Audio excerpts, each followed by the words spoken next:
আত্মসমীক্ষা, introspection, অর্থাৎ নিজেকে চেনা বা জানা। আর এটা তখনই সম্ভব যখন আপনি একা থাকবেন। আর এই একা থাকার মধ্যেই কি করে প্রতিটা মানুষ শক্তি খুঁজে পায়, তাই নিয়ে আজকে আমাদের বিষয়। নমস্কার, আমি শুভাশিস দত্তগুপ্ত। ভালো থেকো বন্ধুতে আপনাদের স্বাগত। আজ আমরা যারা একা, সম্পূর্ণভাবে বেঁচে থাকার এক অসাধারণ যাত্রায় ডুব দেব। কখনো ভেবে দেখেছ একা থাকা আমাদের কি শিক্ষা দিতে পারে? একা থাকার ভিতরে অনেক প্রাপ্তি আছে, আছে আত্ম আবিষ্কার, আছে শুদ্ধিকরণের সুযোগ, নিজেকে উন্নতি করার সুযোগ। এই সুযোগে ভরা জীবনযাত্রা এই একাকিত্বর মধ্যে দিয়ে আসে না, কিন্তু একা থাকলে আসে। অর্থাৎ একা থাকা আর একাকিত্ব ব্যাপারটা কিন্তু সম্পূর্ণ আলাদা। আমাদের বড় আকারে পরিবর্তন করতে পারে এবং শুধু ওই বৃদ্ধি পেতে সাহায্য করে এই একা থাকা। আমাদের ভাবতে হবে একা থাকলে আমরা নিজেদেরকে কিভাবে খুঁজে পেতে পারি। এটা শুধু একা থাকা নয়, অর্থাৎ এই একা থাকা আর একাকিত্বের ভিতরে কিন্তু অনেক পার্থক্য আছে।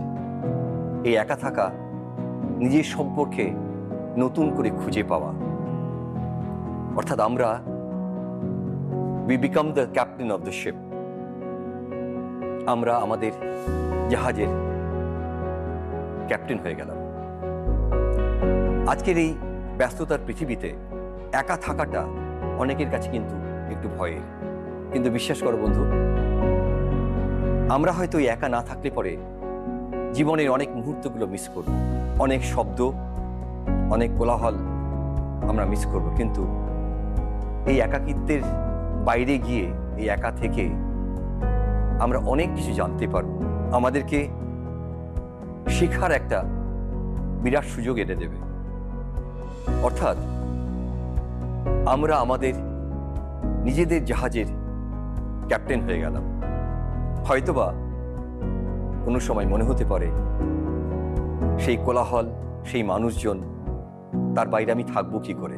কিন্তু এই কোলাহল বা মানুষজনের বাইরে গিয়ে তুমি একটা নতুন জীবন খুঁজে পাবে, যে জীবন তোমাকে একটা অন্য চার্ম দেবে, তোমাকে জানবার, তোমাকে চিনবার নতুন করে একটা সুযোগ করে দেবে।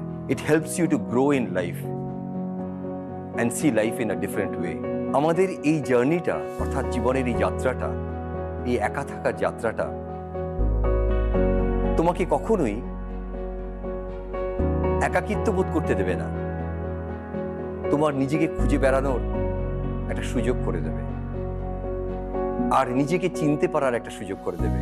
একবার চেষ্টা করে দেখো, তোমার দৈনন্দিন জীবনের যাত্রা, তোমার কর্মজীবন, তোমার সাংসারিক জীবন, বন্ধু বান্ধব, এই সবার থেকে নিজেকে একটু সরিয়ে নাও, একটু একা রাখো, তাহলেই তুমি এই সুযোগগুলো খুঁজে পাবে।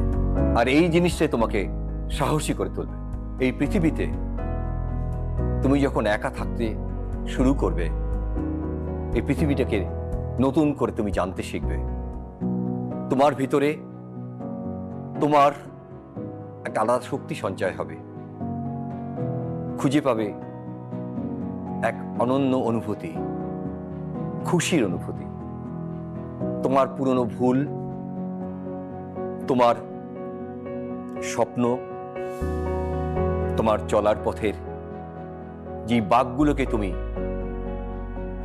খেয়াল করোনি, সেইগুলোকে তুমি খুঁজে পাবে। নীরবতা হয়তো কিছুটা অপ্রতিরোধ্য হতে পারে, মনে হতে পারে একটু ভয়ের, কেননা একা থাকতে থাকতে আমাদের তো সেই অভ্যেসটা নেই, একা থাকার অভ্যেসটা আমাদের ছিল না আগে। কিন্তু এই মুহূর্তটা তোমার কাছে একটু নতুন মনে হতে পারে। যত সময় যাবে, তুমি তোমাকে যখন খুঁজে পেতে শুরু করবে, তোমার ভিতরের যে অনুভূতিটা তোমাকে নতুন দিক দেখাবে, নতুন স্বপ্ন দেখাবে।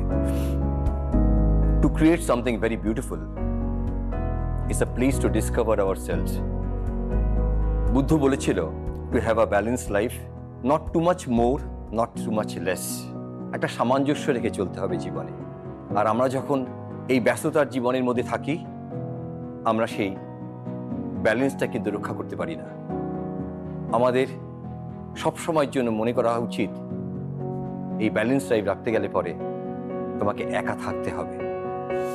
দেখবে অনেকেই বাড়ির অভিভাবকরা বলে বা যারা দূরে থাকে, একটু একা সময় দেয় নিজেকে, একটু নিজের জন্য ভাব, নিজের ভুলগুলোকে খুঁজে বার কর। দৈনন্দিন ব্যস্ততার জীবনে আমরা সেই সুযোগটা করে উঠতে পারি না। চেষ্টা করো বন্ধুরা, আগামী দিনগুলোতে নিজেকে খুঁজে পাওয়ার জন্য একটু একা থাকার। কখনো 2 দিন বা 1 দিন বা দিনের কিছুটা মুহূর্ত, তুমি অভ্যস্ত হয়ে যাবে। আর এই একা থাকতে থাকতেই আমরা আমাদের সবথেকে প্রিয় বন্ধু হয়ে উঠব। আমরা আমাদের লক্ষ্য নির্ধারণ করতে পারবো, মননশীলতা অনুশীলন করতে পারবো, আত্মনির্ভরশীল হয়ে উঠব, স্পিরিচুয়ালি এবং শারীরিকভাবে আমরা অনেক দক্ষ হয়ে উঠব। তাই বন্ধু, চলো চেষ্টা করি সবাই মিলে একা থেকে নিজেকে নতুন করে তৈরি করার। আগামী দিনে আবার আমরা নিজেকে ভালো রাখার এরকম কোনো বিষয় নিয়ে তোমাদের কাছে ফিরে আসব। আজ মনে রেখো একা থাকার গুণাবলীগুলো কি কি, আর একা থাকলে নিজেকে কিভাবে ভালো করে তৈরি করা যায়। আজ তাহলে এখানেই শেষ করছি। আগামী দিন আবার কোনো নতুন বিষয় নিয়ে আপনাদের সামনে আসব। আজ আসি, ভালো থাকবেন, নমস্কার।